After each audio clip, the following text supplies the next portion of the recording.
Hello students, welcome back to your SST class.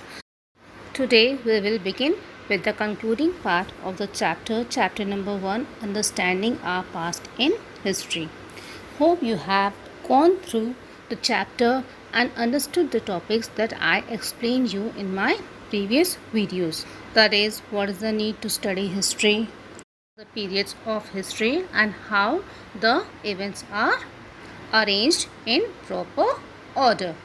Now we will begin with the next topic, geographical framework.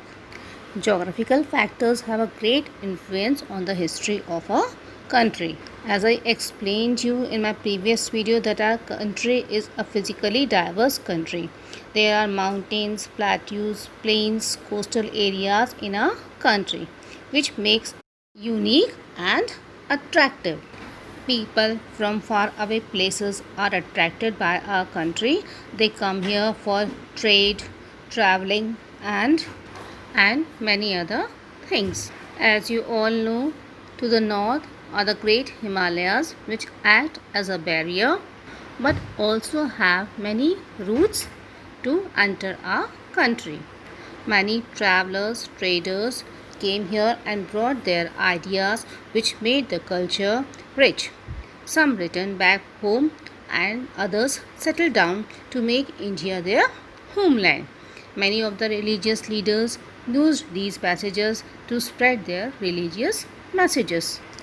Indo-Gangetic plains attracted many people to settle there because the land was fertile with rivers which fulfilled their essential needs and provided water for growing crops. Geographical features play an important role for development of a region.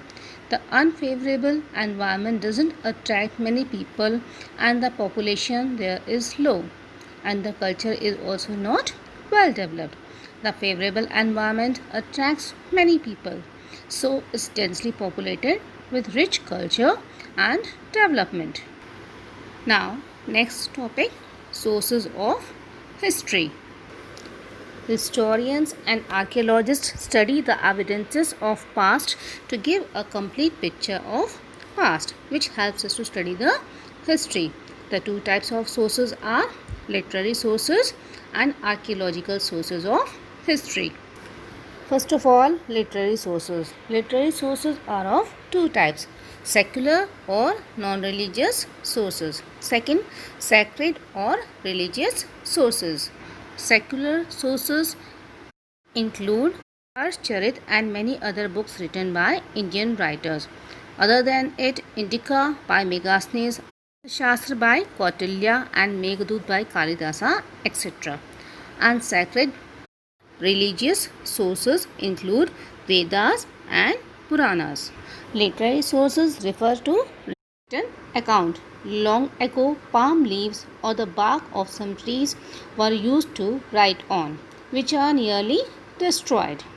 The Harappans used pictographic script, which historians have not yet been able to decipher. That means they are not able to understand till now. Now, second source, archaeological source. Archaeological sources are objects from the past. They could be ruins of buildings, pottery, tools, coins or jewelry. These objects reveal the level of development of a society. Archaeologists study such objects to get information such as time period they belong to and how the people lived and how expert were they in the craftsmanship. Archaeological sources include coins, monuments, inscriptions and artifacts. Coins give us the information about the economy of the kingdoms. Monuments are the buildings which give us information about the architectural style at that time. Inscriptions are engraved on pillars, stone, walls and clay tablets. They usually give us the details of battles won by the kings at that time. Study of inscriptions is called epigraphy. Articraft includes pottery, seals, ornaments, tools, weapons, etc., which give us the information about that time. These objects are usually found during excavation at historical sites.